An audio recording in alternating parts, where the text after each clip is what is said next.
Hello, everyone, and welcome to today's webinar. What do PACEs have to do with DeFi? Everything is the name of our webinar today, where Jane Stevens, the founder and publisher of PACEs Connection, will be joining us shortly. Just to get started with a couple of housekeeping items. We do have live closed captions for this webinar. If you'd like to turn those off, you can go to More and turn the subtitles off. Otherwise, they should be playing for you. So if anyone needs subtitles, those are available for this presentation. Everyone here is in listen-only mode. And if you have any questions for the presenter, please use the Q&A box to ask those. We will be able to organize them, respond with any quick answers, and then if needed, we'll ask the presenter to answer those questions live during the webinar. Chat can be used to communicate with other attendees and panelists and alert us of any issues with the webinar. Just a reminder that the certificate, a transcript, a recording, and all additional resources will be emailed to attendees within the next week. If you are a call-in listener today, please do send me an email at ashley@domesticshelters.org. And to share where I can send those emails to, since you will not be on the attendees report. And then just our standard reminder about domesticshelters.org. I believe everyone here should be very familiar with the resources we offer, but just in case we have any people tuning in for the first time or are not familiar with domesticshelters.org, we are the fastest growing online resource for domestic violence information. And we help over 2 million people each year find the answers they need about domestic violence. We also offer a searchable database of all programs and resources and shelters related to domestic violence in the US and Canada. If you yourself are a domestic violence service provider and you're not sure if you're listed, please send us an email and let us know.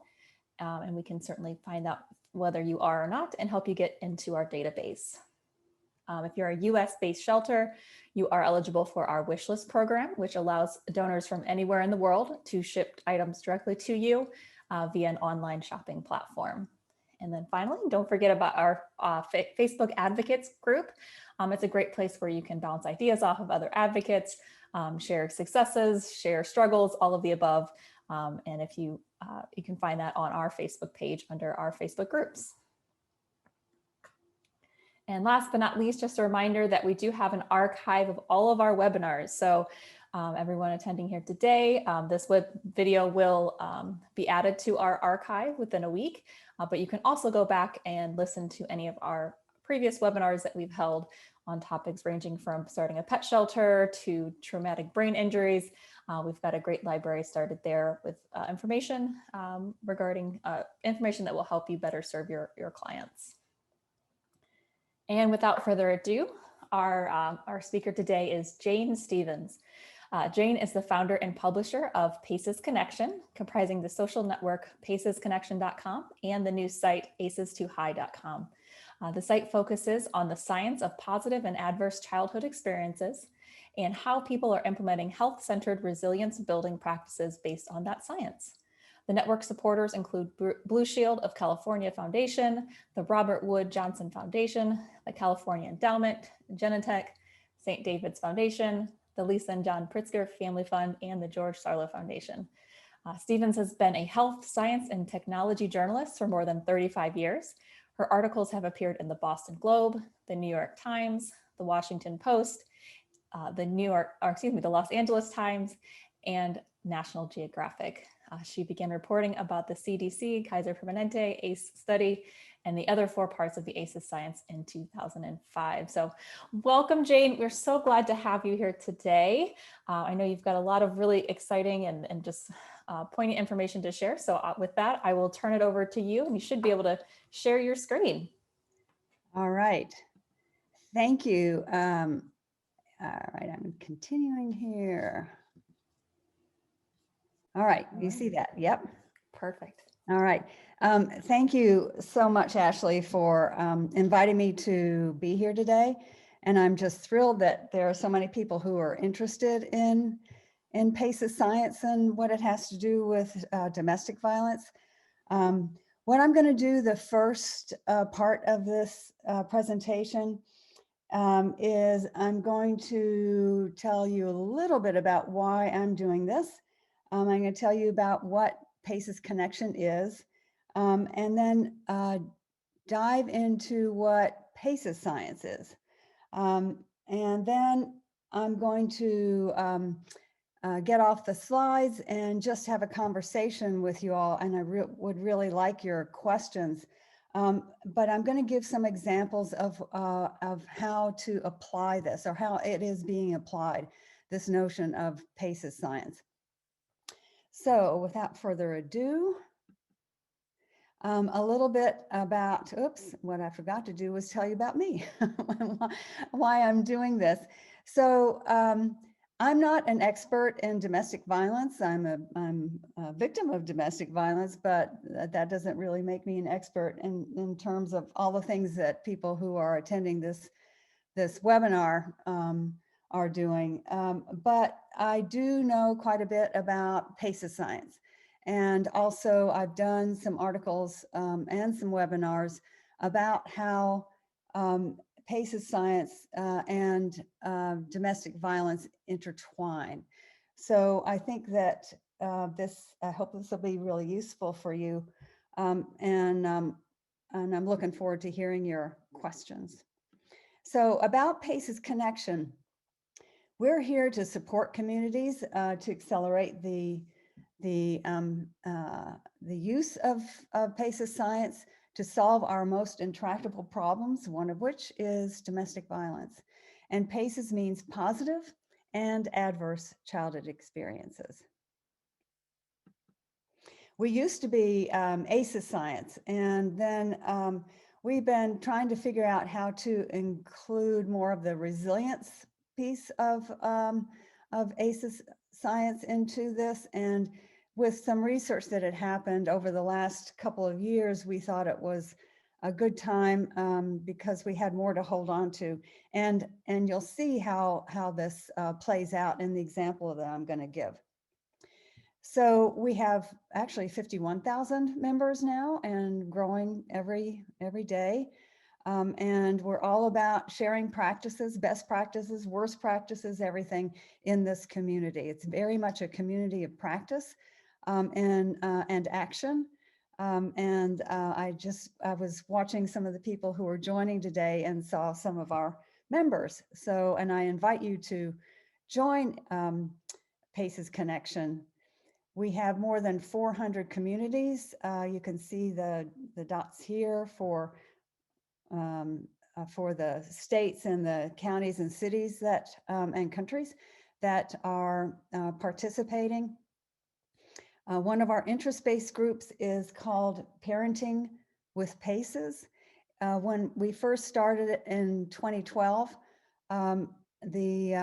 some people wanted to start a domestic violence and ACEs at that time site. And I realized after about a month of it being up there that wasn't the language we wanted to use, very solution oriented.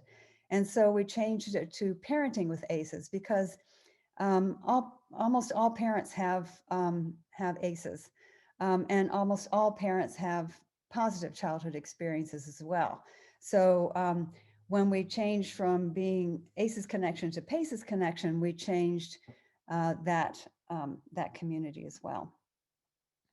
And Becky Haas, who I saw is on today, we have quoted her quite often. She says, "I don't think I've ever," of course I can't see that, let me move this, done anything else in life that provided a forum such as ACEs Connection, where experts or eager learners could share successes, barriers, and how not to with each other. And I think that's what we do, is we help people get from point A to point B, all the way to point Z in our understanding of what we're trying to do. If you are interested in joining PACES Connection, we absolutely encourage you to. If you want to see if there's a local initiative near you, you can just click on the communities button and look and see if there are any near you. And if there aren't, we will help you start one. We have webinars. We have lots of resources. And now I'm going to get to what is PACES science.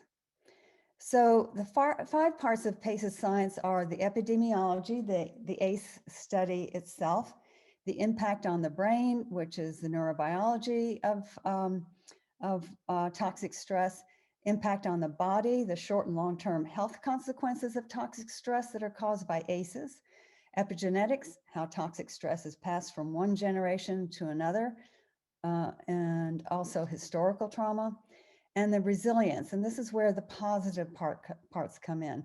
The body, we know, can heal. The brain is plastic, and that's mostly due to the positive childhood experiences that you have when you are growing up, and then also what you can do for yourself when you're an adult, because you can heal. I'm going to start with the adverse childhood experiences study. These are photos that were taken a very long time ago when Rob Anda on the left and Vincent Folletti on the right started doing this work. And they literally did stumble into this because they just had some basic inclination of that there was some kind of link between, at that point, childhood sex abuse and adult onset of chronic disease, but what they discovered that it was much more complex than that. And they looked at 17,300 adults and tracked their health outcomes from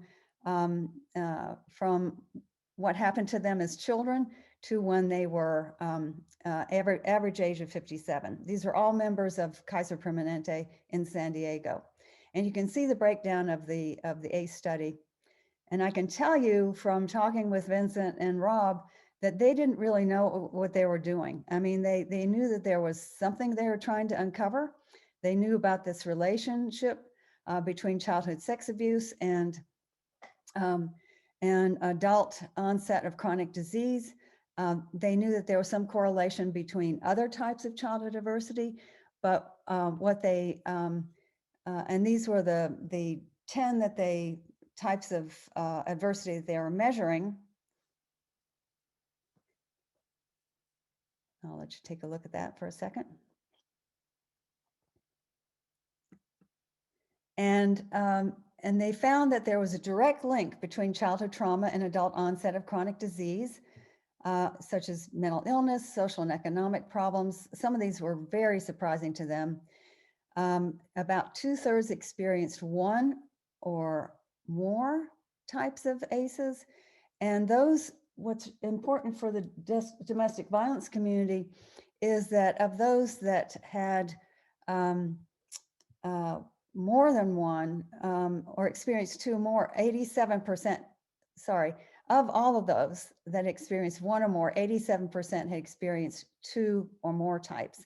And this means that ACEs don't happen in isolation. If there's one thing that is hurting families, there's going to be other things. You know, it's just a sign of a troubled family that's stuck. And there's dose-dependent outcomes, which means more childhood adversity, higher risk. And that risk is pretty remarkable as the number of ACEs increase. You can just see from excuse me, the diameter of the dots here for physical and mental health and then behaviors. I'm giving you a lot of bad news now. This is not the positive part, obviously, but there will be good news coming up. So hang tight. Health behaviors with people have 4 or more ACEs, 10 times more likely to use injectable drugs, 3 times more likely to binge drink, 12 times more likely to attempt suicide. It's pretty grim. And this is pretty interesting. I gave a presentation to a meeting of the Blue Ribbon Commission in Sonoma County. And so I was able to do an instant poll with the people there about their ACEs. And this is the comparison with the original ACE study and the people who were there. So you can see that people in the helping professions tend to have higher ACE scores. which is why they're in the helping professions.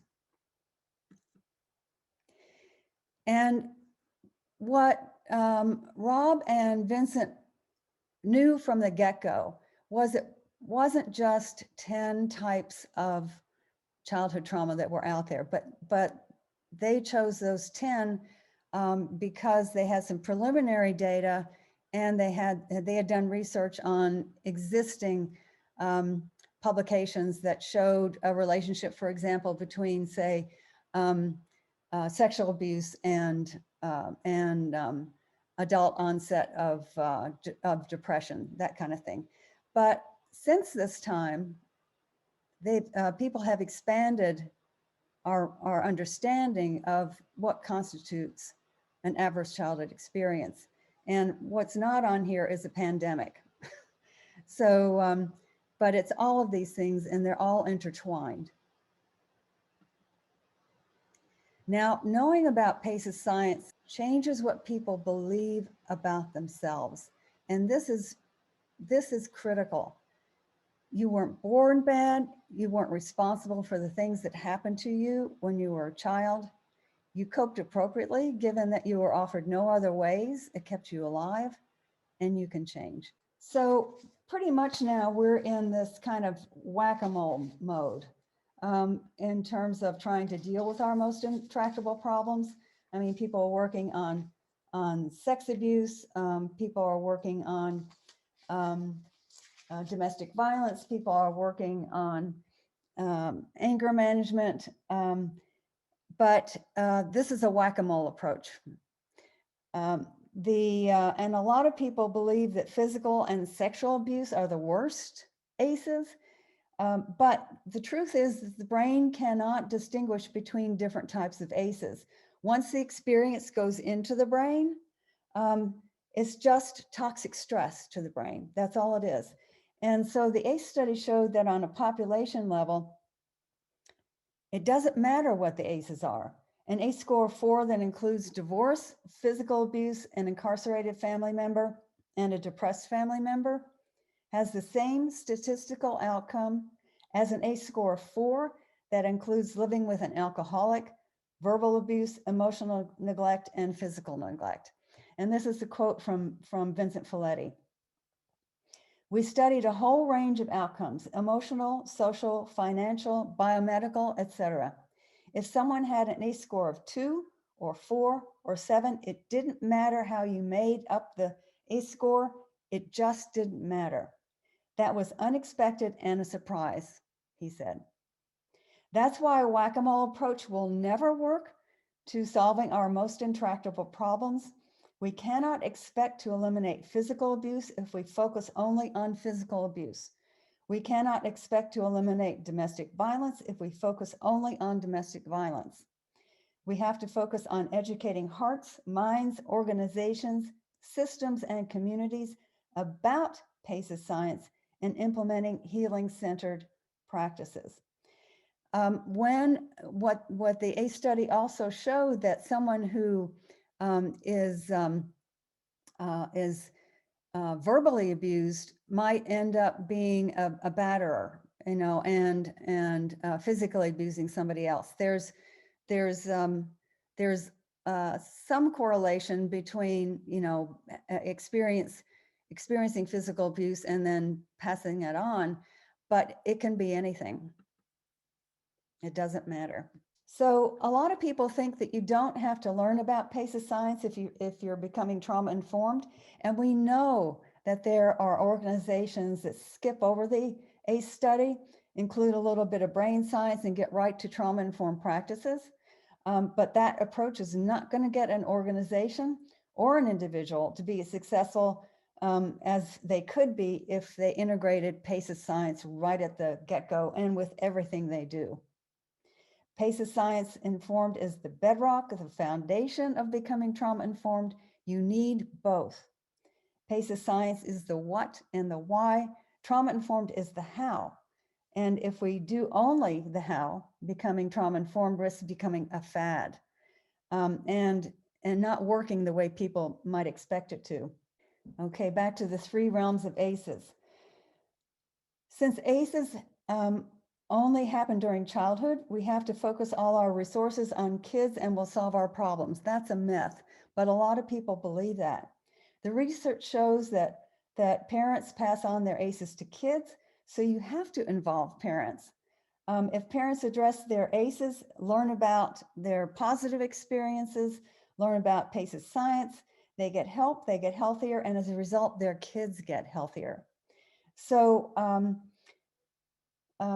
what causes ACEs? Toxic stress. And since toxic stress appears in the community and the environment, parents won't get as healthy as their kids need them to be until the organizations and systems that they work for stop traumatizing already traumatized people and help them get healthier. And that can be passed on to their kids.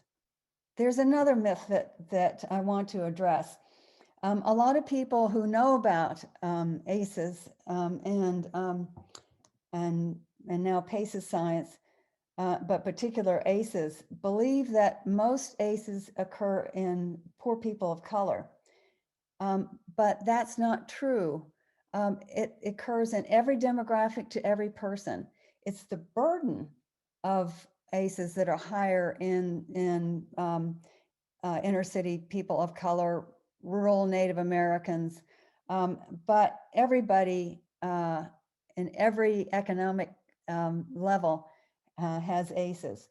And it's pretty short-sighted to think just we should focus on poor people of color because of this. People in power, and which in the United States, just the facts, are mostly tall white men who come from middle class and upper middle class backgrounds, can and do act out their ACEs by abusing people individually, but more importantly, by policies that they create, either in the organizations they lead or the positions they hold in public service. And you can find many examples of those leaders in the business, faith-based, healthcare, entertainment, political, and other arenas. I mean, I'm sure that you're naming some in your mind right now. And they destroy others, they destroy themselves, they essentially create chaos in their environments because of their own unresolved ACEs. So while we're doing all we can to get to equity, we have to address everybody's ACEs. And here's where we need to land. Again, I want to emphasize this. You weren't born bad. You weren't responsible for the things that happened to you when you were a kid. You coped appropriately, given that you were offered no other ways. It kept you alive, and you can change. Because understanding PACES science will help us move from enacting policies that rest on blame, shame, and punishment to understanding, nurturing, and healing, and developing policies that integrate all of those parts. Okay, great. There we are. I wish I could see you all, but I can't. One of the things one of the reasons that we changed our name from ACEs to PACES, as I mentioned, is there was a lot of research that was done about positive childhood experiences.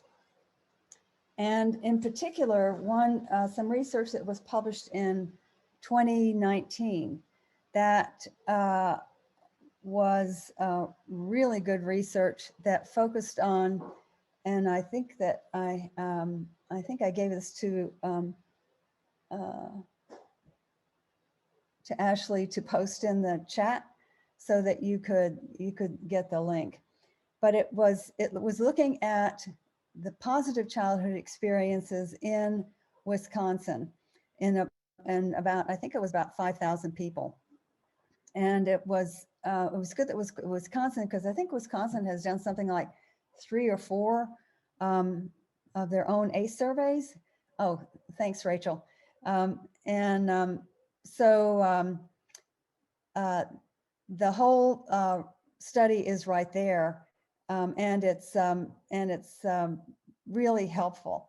So the positive the positive childhood experiences that they measured were, did you feel able to talk to your family about feelings? Did you feel your family stood by you during difficult times? Did you enjoy participating in community traditions? Did you feel a sense of belonging in high school? And this didn't include people who were homeschooled. Did you feel supported by your friends? And did you have at least 2 non-parent adults who took a genuine interest in you? And the last one is, did you feel safe and protected by an adult in your home? Now, what's very important about understanding the relationship between PACEs and ACEs is that you can have a high ACE score, but if you have a high positive childhood experiences score, you're going to do pretty well. In fact, that's pretty much the determinant, is that positive childhood experiences score that you have.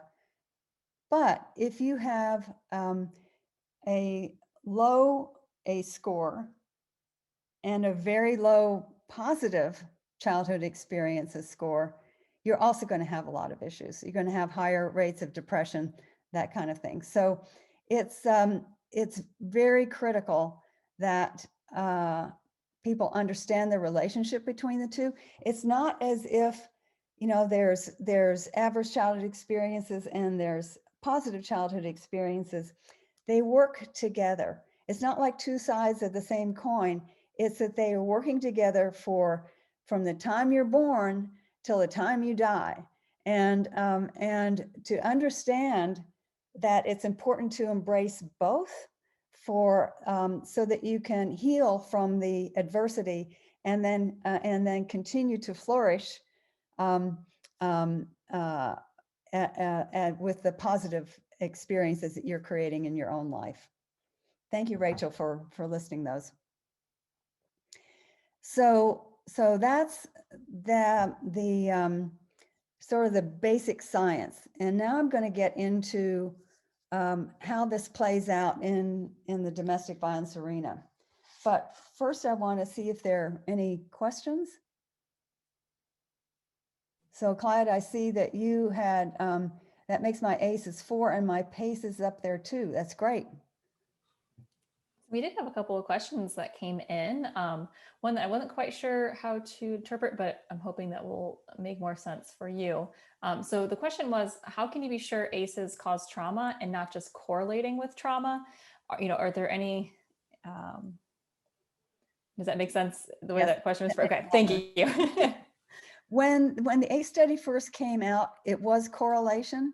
But then with the other 4 parts of PACE's science, the researchers came to a conclusion, I think it was in about 2012, that there was causation.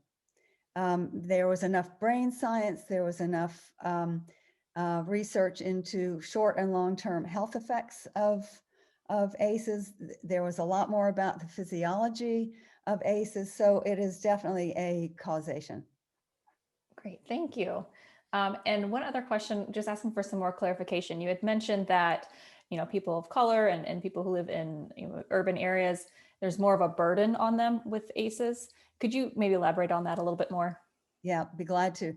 The thing about it is that those people who are experiencing higher burden of ACEs in particular demographics, it's not that it doesn't have anything to do with their physiology, so to speak. There's I have a little caveat in there, but it's because of they are underserved and discriminated against.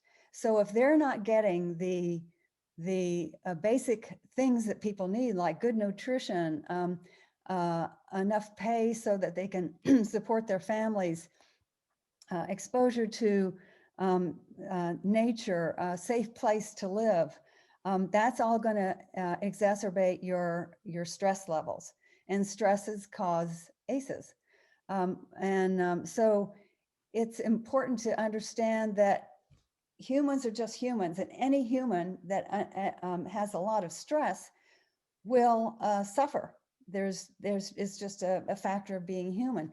However, because adversity, I mean, this toxic stress can be passed on from generation to generation through our genes. You know, and how that works is if you experience some kind of adversity and you experience it often enough, like over time, over months, over years, your genes are going to respond to that, and they're going to be put in a permanent off or on position. So for example, if people who have a lot of stress are going to be hypervigilant for good reason, because they live in a very dangerous place. Well, that hypervigilance will turn that on to a permanent state, and that's something that you can pass on to your kids. Our genetics, our DNA is very malleable. We're born with a certain set of genes and DNA, but most of our DNA is in a constant sense of flux, where it's being turned off and turned on every day. But if there's more stress, it's going to go into a permanent on or off position, you know, whatever, if it's hypervigilance, it'll be on. If it's, you know, if it's something else, it'll be off.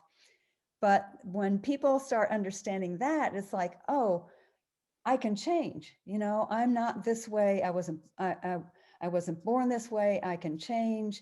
You know, the body and the brain are very malleable. So that was a long-winded answer. Yeah. But there you No, a go. lot of great information there. I'll turn it back over to one question.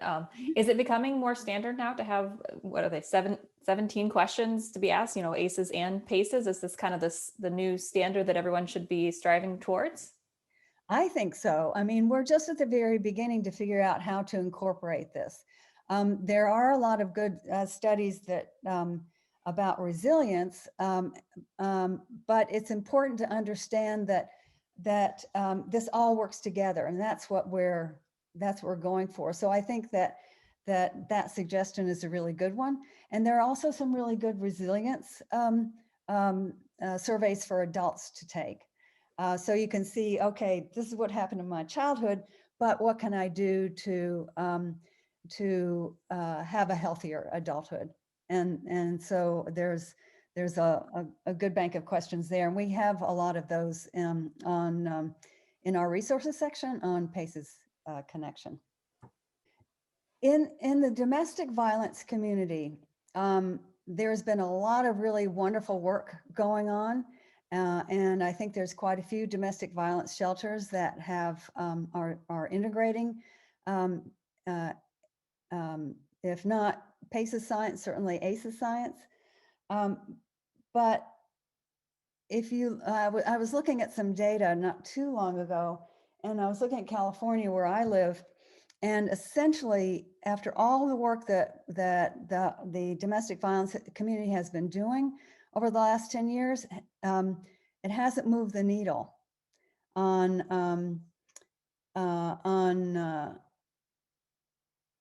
the number of domestic violence victims. And I take your point about survivors, and I will use that word as well. Thank you. So, but I think there's about 10 million reported cases of domestic violence that happen about every year for the last 10 years in California. And the reason is because the reason that hasn't gone down is because there's been a lot of work in the survivor arena, but not so much in the batterer arena. And the thing is the research shows that there are serial batterers, but not serial victims.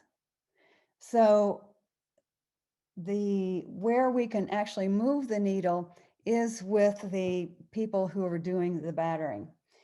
So traditional batterer interventions programs have a huge hole. They're really good at describing what men and women do to abuse their partners, and what they should do to stop doing that. which is generally saying stop using power tactics against their partners. But most of these batterer intervention programs don't get at the roots of the issue, which is that it's ACEs and lack of PACEs. Lack of positive childhood experiences. So there's a handful of people around the US who are changing this, and they're integrating PACEs into their work in batterer intervention programs. And they're pretty much turning things on their head. So the research shows that traditional batterer intervention programs recidivism rates range from 20 to 60%. It's kind of all over the board because the batterer intervention programs are so different from state to state. But these new batterer intervention programs that integrate PACEs are seeing recidivism rates that range from 0 to 4%. So it's pretty astounding. And so when I saw those numbers from these early pioneers, I thought that, there's no reason why a community couldn't decrease domestic violence incidents in their community by 50% in 5 years if they put their mind to it by integrating this new knowledge. So basically, what do the programs do differently? They asked people who've been abused, what happened to you? And in that process, they asked them about their childhood adversity and educate them about what happened to their brains and their behavior as a result of the toxic stress that they experienced when they were children. And they've also modeled the entire program to model healthy relationships, because people grow up to abuse, generally speaking, because all they've seen is unhealthy behavior and unhealthy interactions. And so most of these programs have changed their names from batterer intervention program to something else like building healthy relationships or breaking the cycle, that kind of thing. There are a lot of people in the domestic violence arena that don't like abusers being educated about their ACEs and how their ACEs may have led to their abusing behavior, because they think that abusers will use ACEs as an excuse. And many don't like abusers being treated with respect, kindness, or understanding because they don't think they deserve it. They're happy with requiring people who've been convicted of domestic violence to confess to the abuse every single week, to watch videos of examples of people using power to abuse each other. But that's not solving the problem. That's not showing them why they do what they do or how to act differently.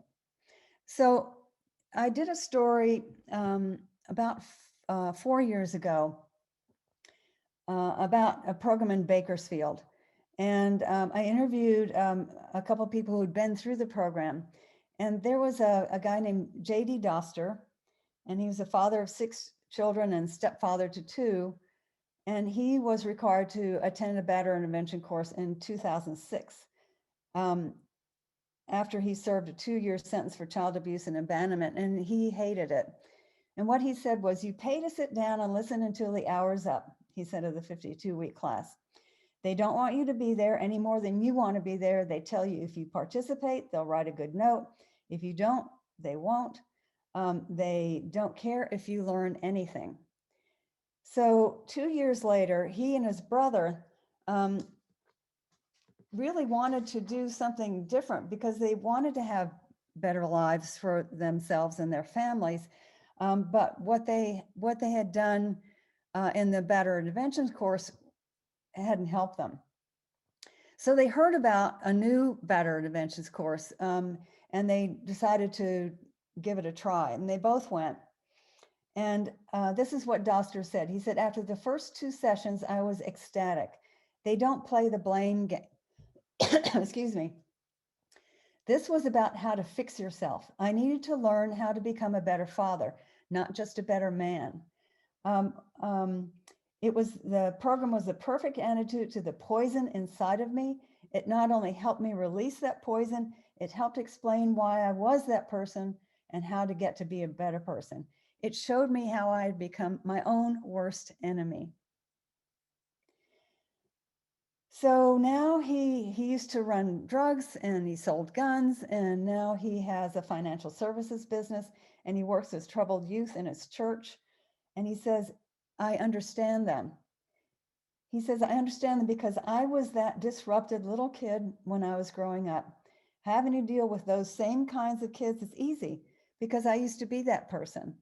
I know why they are doing what they are doing because they were scared, as he was when he was a kid.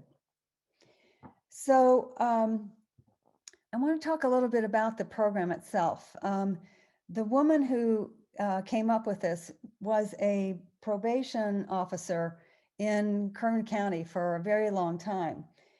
But she had a kind of a different attitude about the people that she worked with. She saw them as hurt children. And this is before she learned anything about the ACE study. She just thought that they were had been injured and that they didn't know how to get out of feeling that way. So she put together a program in the Kern Valley State Prison in California. And she, from the get-go, emphasized people's strengths. And this is the positive part of this that works with the adversity. And how she did that was, for example, she did an anger scale, and on a scale 1 to 10, she said, if you were a 7, I asked, well, what kept you from going to an 8? So you could examine why you were, where you were, and how to get better. I designed it to build on their strengths, she said, and help them to look at the positive choices that they were able to make. So a couple of years after she developed the program, she learned about the ACE study. And what was so beneficial about that is they learned they weren't crazy, that they weren't weak, they weren't primed for particular choices and behaviors that they could change. And this gave them a boost in their esteem so that she could provide more information about positive experiences that actually stuck because they believed they could change. There was an example of a guy who was an IV drug user, she said, and she said, he said that it was the first time he realized that he wasn't a bad person, a weak person who couldn't manage life. And I told him, she said, you were already primed to turn to drugs to escape from your life issues from the time you were 4. So it was pretty important that he understand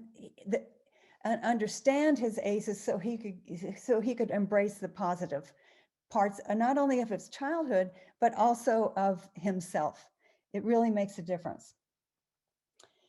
So there were some people who were reluctant to take the survey in her class, and so she didn't have any problem with that. But she knew this person's background. You don't end up in prison if you don't have ACEs. But there are people both inside and outside of prison who don't want to address that because it's too scary, and that's understandable. So this is how she solved it with him. She said, okay, you don't have any issues, that's fine. So fill it out for your child.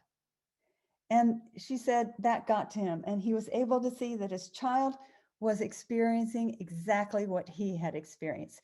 Parents pass their ACEs on to their children. Parents can also pass their positive childhood experiences on to their children. So many traditional batterer interventions programs, as I mentioned, focus on the techniques that men use to control their partners. And what Nada taught them was how to regulate their emotions, and taught them mindfulness training that included relaxation techniques. She taught them about self-care. She taught them about monitoring their health and their nutrition, their sleep and their exercise. instead of lectures and requiring everyone to participate in a class, a place where a lot of people feel unsafe. She had them work in small groups where they could talk with each other and develop relationships, which is also part of becoming a healthier person. So here's the point about all this. We understand victims, survivors in this, that what happened in their childhood is following them into their adulthood.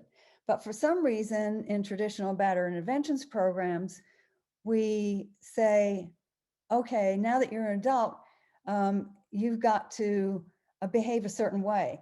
But if those batterers, whether they're men or women, although mostly men, have never seen a healthy relationship, how can you expect them to have a healthy relationship? It just doesn't work.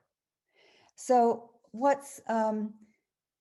and I had that experience. I have 7+ ACEs. I have ACEs that aren't on the traditional ACE study. And I remember very clearly, and when I was doing a story about when I was, I think, about 35 or 40, I was doing a story about Nancy Pelosi, of all people, in 1984, when she was chairperson of the Democratic National Committee. And so I was doing a profile of her before the convention. And I happened to be over at her house, and one of her kids stumbled into the room, and she was wearing her nightgown, and obviously had woken up, and this was at 4 o'clock in the afternoon. Well, I physically braced myself for abuse, verbal and physical, because that's what I would have experienced if I had done that. But what I saw, it was just like a miracle in front of my eyes.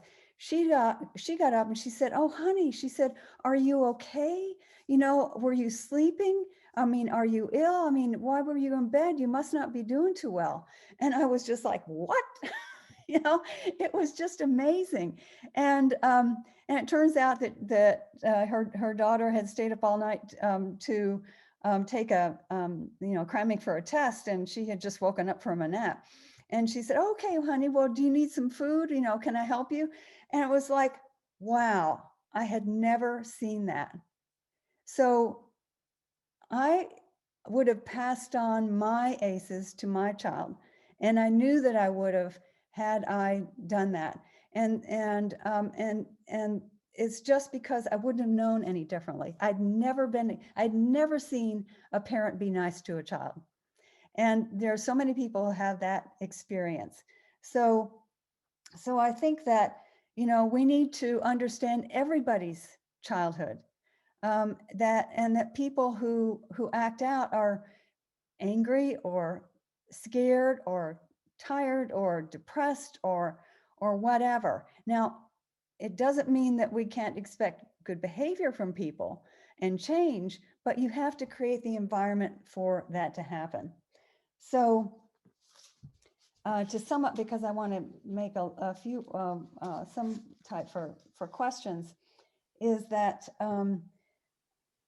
I think that we can all of us can create healthy environments for ourselves, for our families, for the people that we want to have their behavior change.